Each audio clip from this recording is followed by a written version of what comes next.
India மற்றும் தமிழகத்தில் அதிகரிக்கும் கொரோனா தொற்று ஒரே நாளில் 11,692 பேருக்கு தொற்று உறுதியாகியுள்ளது. இந்தியா முழுவதும் கடந்த 24 மணி நேரத்தில் புதிதாக 11,692 பேருக்கு கொரோனா தொற்று உறுதி செய்யப்பட்டுள்ளது. நாட்டில் கொரோனா பாதிப்பிலிருந்து மீண்டும் அதிகரிக்க தொடங்கியுள்ள நிலையில் தினந்தோறும் தொற்றினால் பாதிக்கப்படும் எண்ணிக்கை சற்று அதிகரித்தே வருகிறது. இதனால் மத்திய மாநில அரசுகள் முன்னெச்சரிக்கை நடவடிக்கைகளை மேற்கொண்டு வருகின்றனர். தற்போது இந்தியாவில் ஒரே நாளில் 11,692 பேருக்கு கொரோனா தொற்று இருப்பது உறுதி செய்யப்பட்டுள்ளது.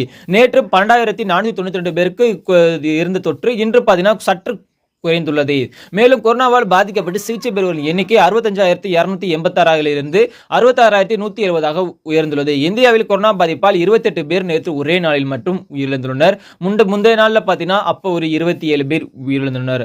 அது மட்டும் இல்லாமல் தமிழ்நாட்டை பொறுத்தவரை தமிழ்நாட்டில் நேற்று ஒரே நாளில் மட்டும் 528 பேருக்கு கொரோனா பாதிப்பு உறுதி செய்யப்பட்டுள்ளது. அதுல ஆண்களுக்கு 258 பேருக்கும் பெண்களுக்கு 270 பேருக்கும், அதிகபட்சமாக சென்னையில 108 பேருக்கும், கோவையில் 54 பேருக்கும், கன்னியாகுமரியில் 30 பேருக்கும் மற்றும் வெளிநாட்டு பயணிகள் 4 பேர் உட்பட மொத்தம் 37 மாவட்டங்களிலுமே பாதிப்பு கண்டறியப்பட்டுள்ளது. ஒரு சில மாவட்டங்கள் மட்டுமா பாதிப்பு கண்டறியப்படவில்லை. கொரோனா பாதிப்பிலிருந்து இன்று 492 பேர் குணமடைந்துள்ளனர். சிகிச்சை பெறும் எண்ணிக்கை 3,660 உயர்ந்துள்ளது. இந்த நிலையில் இன்று 2 பேருக்கு இன்று மட்டுமே ஒரே நாளில் 2 பேர் கொரோனாவால் நம்ம தமிழ்நாட்டில் உயிரிழந்திருக்காங்க.